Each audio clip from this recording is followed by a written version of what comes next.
Hey friends, welcome back to Sane-ish. I'm Jojo from Jers, and I'm so glad you're here. If you're new to the show, don't forget to follow, rate, and share Sane-ish with your friends. And jump into the conversation with me on social media because I love hearing from you about what's keeping you sane-ish in this not-so-sane world. Let's be real. Every day, it feels like the headlines get a little wilder, the political theater gets a little more absurd, and the stakes just keep rising. But that's why we're here, to cut through the noise, talk about what matters, and remind each other that we are not alone in this. Today, we're diving into some of the biggest challenges facing our democracy and how the choices made by those in power, whether in the halls of Congress or the aisles of a Walmart, really do affect us all. And who better to discuss that with me than Representative Crow? I'm honored to welcome my guest today, Representative Jason Crow. He's a former Army Ranger, a veteran who served our country with courage and integrity, and now he's serving Colorado's 6th District in Congress. Jason has been a steady, honest voice in some of this nation's most turbulent moments, from standing up for democracy in the wake of January 6th to calling out political stunts that pretend to champion working families while leaving them behind at the checkout counter. We're going to talk about what real leadership looks like, the impact of political decisions on everyday Americans, and why it's so important to keep fighting for the truth, even when it's hard. Representative Crow, thank you so much for joining me on Sane-ish. So let's get into it. Welcome, Congressman. How are you? Joe, I am doing as well as you can during Reconciliation Week in Washington, which is, a disaster, as you know. But thanks for having me on. I've been excited to join you. Yeah, we've actually spoken on the phone once, and we had a camera to camera once, but this is the first time we've ever spoken to each other directly on camera, and I'm very excited to do that. I'm a big fan, as you know, and you're doing incredible work. You have long been doing incredible work, but I want to talk about reconciliation and what I call the big billionaire bill and not the big beautiful bill. I'm not going to use that language because that language is gaslighting garbage. And I want to just jump right in to what is in this bill. What is at stake for Coloradoans? What is at stake for Americans at large? Why are Republicans trying to ram it through? And why are they trying to hide it by having votes in the middle of the night? Well, it's always a tell when they want to force votes faster than people can read and analyze the bill. If they don't want people to know what's in it, then that should, raise the obvious question. Why? I mean, why do they not want people to talk about it? Why are they trying to speed this up so we can't, go to people's constituents, Republicans' constituents on this bill? And the answer is simple, because it's not actually a bill that will benefit regular Americans. Right? I mean, the playbook is just so old and so tired for these Republicans, right? It's the same thing. It's the same thing they always do. Give huge cash giveaways to billionaires and their wealthy buddies and the largest corporations, blow a hole in the deficit, which they always do. I mean, fiscal conservatism is BS, right? We haven't had real fiscal conservatism in generations in this Republican Party. They're going to blow a hole in the deficit, and then they're going to do it by slashing healthcare for 15 million Americans, which is going to kill people. It's going to destroy people's lives. People are going to lose their homes. I mean, this is devastating stuff. I have 175,000 constituents who rely on Medicaid to pay for their prescription meds, to pay for their cancer treatments, to keep their kids healthy. And Republicans are playing fast and loose with it. It's disgusting. And not only that, but the SNAP program as well. I mean, I feel like it's not even being talked about enough. We're, starving children and our veteran community and the elderly are going to go hungry. Like the cruelty here, so that the rich can get richer. So the, disadvantaged starve, so the billionaires who have plenty of money can just get more. I don't understand how anyone can look at that. I mean, a lot of these people probably voted for Donald Trump. And I don't understand how they can look at that and say, this is in my best interests, when it's clearly not.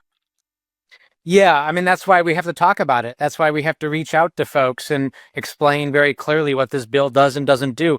Listen, I'm not going to ever expect Donald Trump and the minions and the billionaires around him to ever understand this, because those people are elites, right? They're pedigreed elites. They grew up in money. Their parents send them to the best boarding schools. The parents send them to the best Ivy Leagues. They have never struggled. They don't know what it's like to be hungry. They don't know what it's like to not know where their rent is or their mortgage is going to come from the next month. They have no idea. They couldn't even begin to comprehend what it feels like, that gutting, hollowing feeling in the pit of your stomach when you don't know how you're going to pay your bills. They have no idea, nor will they ever have any idea. So they truly don't care, which is why we need to go out, tell the story, and just take political power back from them.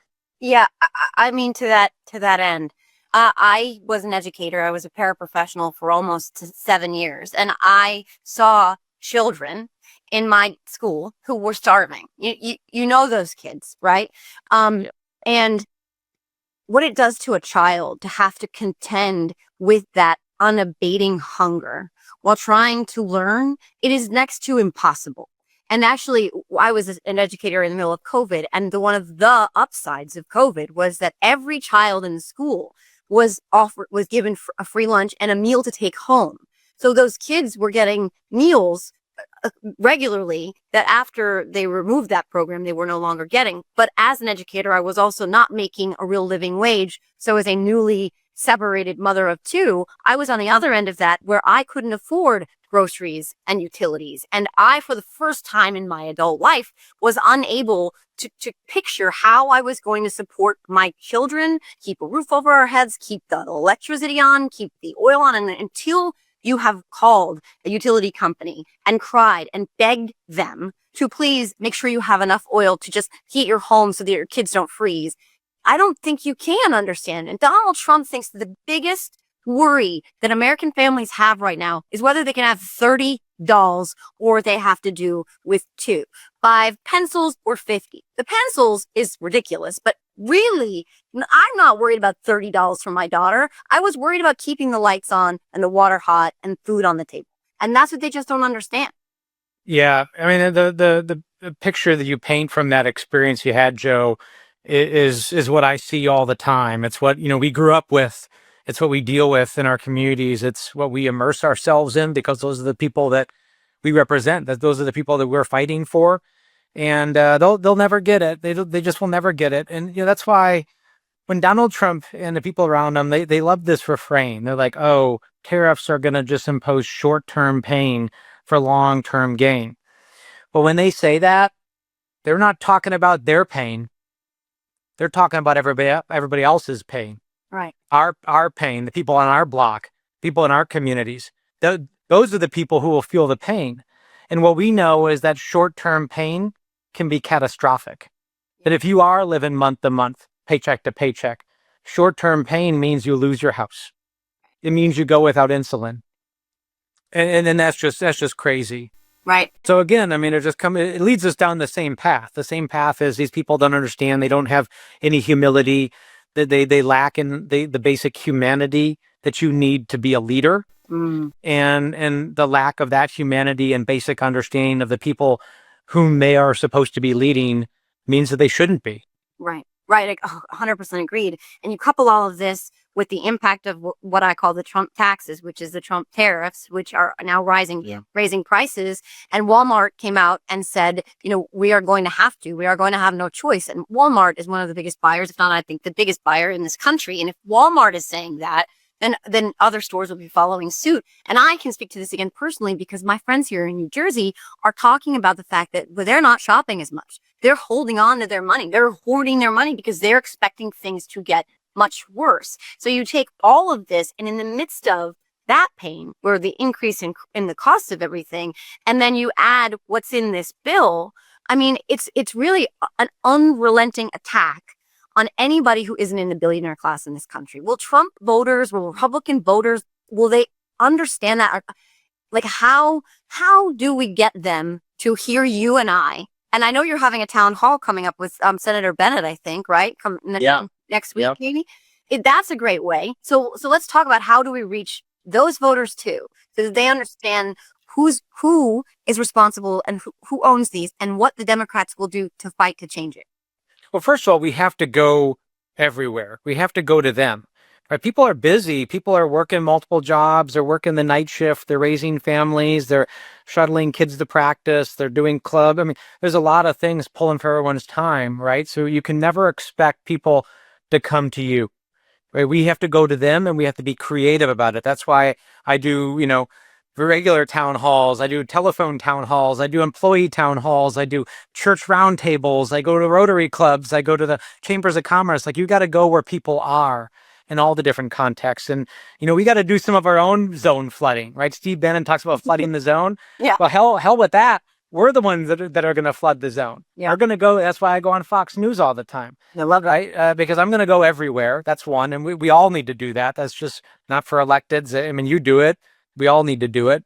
And that's, everyone listening has an obligation too, right? Join your PTA, join your Rotary Club, join all your local civic organizations and show up and be present and be known, right? And let people know who you are and what your values are. So that's one. We have to flood do our own zone flooding. Two is empathy goes a long way here. It really does. And listening. Listen, we're not going to roll back 20 years of losing rural and working class America, right? Which Democrats have. I'm a proud Democrat. Democrats lost 90% of American counties last November. That took years to lose. We're not going to roll that back, in a year or two. It's going to take some time. And I know there's an urgency to this moment. And I'm not saying that, we don't deal with the short term, but what I'm saying is we have to start a conversation with folks. Showing up is part of it, and then having empathy. And what I do is I say, listen, like, I understand some of the reasons why you thought Donald Trump was the answer, right? And what I've learned, people are complicated. They vote for a wide variety of reasons, right? And I never tolerate bigotry and misogyny and racism. I never tolerate that. And I always call that out. But there's a lot of people who are just damn frustrated, whose lives did not turn out well. And they're frustrated by that. And there was a lot of protest votes. So, going to them and say, listen, I understand why you thought maybe this was the answer, and it's not. And I think we're all starting to see that. So A is, you don't deserve it. You don't deserve to suffer. Your family doesn't deserve to suffer. Your children don't deserve to suffer. And what I would like the opportunity to do is start a conversation with you as to how we can do it better, how I can understand who you are as a person, what your hopes, dreams, and fears are for your children, and how together we can move it in a better direction. That opens people up. I think you're such an adept communicator. And I think that I often talk about when you make someone feel seen wherever they are, if you talk to them plainly and honestly and genuinely and from your heart and from your own convictions and from your moral center, that comes through in the way that they hear you and the way that your message resonates with them. So that's one of the things you're so skilled at, is making people feel seen. And that's exactly what I agree with you 100%. We need more of, but we need more articulate communicators like you. We need more coordination, which your office is exceptional at, in embracing new media and embracing new voices and new perspectives and new audiences and new platforms. And I am so grateful to you for that. And what I'm also, with the last few minutes of our time, what I'm also grateful to you for is your service to this country, not just in Congress, but in the United States military. It's very near and dear to my heart. This is one of my top issues. I've been surrounded by the military my entire life. My father worked for the DoD for 50 years. He's a weaponry engineer, and I grew up on an Army base here in Jersey. And the issue is so close to my heart that I'm very easily incited into rage when certain things happen or are said. And what is happening to our veteran community right now, the gutting of the VA, all these DOGE cuts that have disproportionately impacted our veteran community, all of this coming at the expense of a person who has disparaged our military repeatedly and is now planning a $45 million birthday parade in Washington, D.C. And I personally feel as though he's using our troops as props for that, which to me doesn't do them the justice or pay them the honor and respect that they deserve. So I wanted to thank you for your service. Thank you for your advocacy for the veterans and the military, but also just kind of get your feelings on that coupled with what we've seen in terms of this, because it's hand in hand, really, this attack on the Capitol police officers and the flipping of the script where the January 6th insurrectionists have been pardoned and lauded as heroes, and a plaque honoring the police officers is sitting in the basement. So I know those are two separate, and yet I find them tangential kind of things. But if you want to talk about the military and the parade, if you have any opinions or feelings or thoughts on all that, what the impact on the veteran community right now is profound. Yeah, no, it absolutely is profound. I mean, it's disgusting. It's I think is the word I would use. And listen, Donald Trump and the people around Donald Trump couldn't possibly comprehend. We talked about earlier how they couldn't comprehend struggle and what it's like to be hungry and to have to strive and survive. They also don't understand service, right? The entire idea of selfless service makes us chumps to them. I mean, literally, that's the word Donald Trump has used in the past. He's called us chumps, right? Because he views everything as a business transaction. Everything is, what can I get out of it? What's in it for me? The entire idea, the whole notion that you would do something and not get something out of it, serve the country, serve your community, Donald Trump can't even wrap his brain around that idea, right? Which is why he's called us suckers and losers, why he's maligned POWs, why he wouldn't show up to a ceremony at a cemetery when it was raining, because why would you if you're suckers and losers, right? In his view, right? When I was in the military, day one of boot camp, they drill into you leadership by example. Leadership by example is the foundation of leadership. That doesn't really matter what you say. It matters more what you do. And that takes a couple of different forms, right? When I was a paratrooper, when I was in the airborne, jumping out of planes, and everyone's in that plane, and it's the dead of night, it's the highest ranking person that jumps first. I jumped first, and then only then would my soldiers follow me. When you're out in the field and it's 2:00 in the morning and you're getting rained on, and a truck pulls up with hot food, which doesn't happen often, by the way, but when it does, it's exciting. It's your soldiers who eat first. And then if there's any food left over, then you eat, right? You jump first and you eat last. That's what leadership is really about. That's what the military is really about. And what has made it such a great institution for so many generations. That entire notion is being flipped on its head by the Trump administration. They want to push us out of the plane first, not even jump. And then they want to take all the food and leave nothing for the rest of us. It's crazy, and it permeates everything that this administration is doing, and leaving our veterans behind is just another example of that. Right. And I was, and again, related to January 6th, as I was telling some members of your staff this morning, I was making a video because the story broke about them paying $5 million to the family of Ashley Babbitt. We don't have to talk about that, but it got that rage up in me, right? And I was looking for pictures from that day, and the first picture that showed up in my feed was you, that infamous, just gut-wrenching photograph of you up in the gallery helping another member of Congress, a woman. You have her hand in your hand, and you're clearly comforting her. And there were like gas masks, and to see how the way they have rewritten and revised and sane-washed the events of that day is something that I just find so unbelievably and utterly reprehensible and unforgivable and terrifying. Like, you were there. That photo is real. They're going to tell us that was peaceful, and that she was just trying to stroll in, peacefully to have a conversation with the lawmakers. And that's just not true. Yeah. It makes me almost sick to my stomach, Joe, to think about it. Because, you're right. I was there. I was one of those members stuck in the House gallery. We were surrounded and had to barricade with furniture and other things to prevent the mob from breaking in and following through with their threats. And I saw, these 140 plus officers who got terrible injuries and trauma, 5 of whom later lost their lives from the trauma of that day. And what did Donald Trump do? He ignored it. They're trying to rewrite history. They've buried this plaque in some storage unit. And by the way, I've seen the plaque, a picture of it. All it says is, on behalf of a grateful Congress, I'm paraphrasing here, but on behalf of the Congress, thank you for staying up and protecting us and it lists the law enforcement agencies that came and responded that day. That's what it says. There's nothing partisan about it. Nope. It just simply expresses gratitude for people stepping up and literally standing in the breach to protect our democracy and to protect my life and the lives of my colleagues, and they won't put it up. And then Donald Trump goes and he pardons hundreds of violent offenders, police beaters, right? Who did terrible things to these officers. It's really disgusting.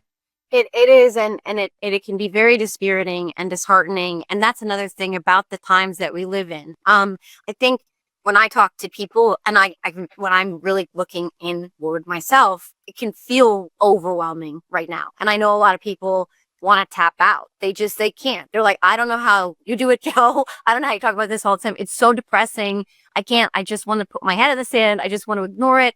What would you say? Like, this is the thing. What is there a light or like a spark somewhere in the darkness that you would point people to in this moment where it feels like, well, the Democrats don't have any power. They don't have any tools legislatively. We can't do anything. Donald Trump is just getting away with this. The Supreme Court is in his pocket, et cetera, et cetera. The list is inexhaustible. But what would you say, if anything, to people out there who are like, I just can't do it anymore? I'm glad we're going to end on a higher note, because there is light. There is always light in the darkness. And here's what it is. I spend a lot of my time back in Colorado in my district. I've also been going around nationally recruiting candidates and doing this other work. And I can tell you, there is a sea change of people standing up to fight for this country, fight for their community, protect the vulnerable. Americans are still a compassionate, empathetic people. Don't believe everything we see on social media, right? It can pull you in the abyss sometimes, notwithstanding your amazing show and all the other things, which are great, of course. But there's just a lot of negativity there too, right? Which can be warping, but getting out in the community, incredible folks, right? And I gained so much inspiration from them. That's number one. Number two, this administration is losing more than they're winning. Let's not give them more power than they deserve. Don't get me wrong, they're doing terrible things. That is true. But they've lost far more court cases than they've won. Right? The courts are holding so far, and we shouldn't rely on that. But right now, they are slowing things down and giving us an opportunity to mount that resistance and to form the resistance, which we're doing. So many of us. And then the third thing, I love history. I've studied it a lot, and I've looked at some dark times in our nation's history. And what I've learned, what I know, is that when you're a leader and when you're paying attention and you're deciding to serve your country and to step up, you never get to choose your moment, right? You leaders never get to choose the moment when they are called to step up and serve, right? The suffragettes didn't, but they stepped up. The greatest generation didn't, but they stepped up. The freedom riders stepped up. That moment was thrust upon them, and their only choice was to respond to it and decide how all in they were willing to be, what they were willing to give for their country. And because of that, we are here today standing on their shoulders and doing this work. So now is our time. This is one of the most consequential times in American history. This is our moment. We didn't ask for it. None of us woke up and said we wanted to live in an era of extremism and an administration that was trying to destroy our democracy, of polarization. We didn't ask for it, but it's here. So our only choice is what we're willing to do to step up and to meet that moment. And I'm all in. I know you are. And I know your listeners are. So let's do this. That, sir, is as good a place as any to wrap this up, because you are standing in the breach. You have met the moment. Extraordinary times do call for extraordinary measures, and extraordinary people rise up to meet them. And you have 100% met that challenge. And every day I see you out there growing stronger and fiercer and bolder and more committed and more resolute and more inspiring. And I am telling you, as I sit here and live and breathe, you are making a difference.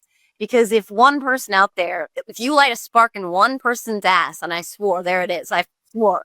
If one person, that's all it takes, right? And it's infectious, and people hope is the kind of thing we need to lift all boats, and people really do want that. And you are such an inspiration. I am so grateful to you for your service, for your voice, for your advocacy, for your fight, for your tenacity, and for taking the time to talk to me and my audience on my brand new relaunched podcast, Sanish. So thank you so much. Before you do go, ending on that note, but can you give folks a little info about the town hall if they want to go check you out? Do you know dates, time, any of that stuff?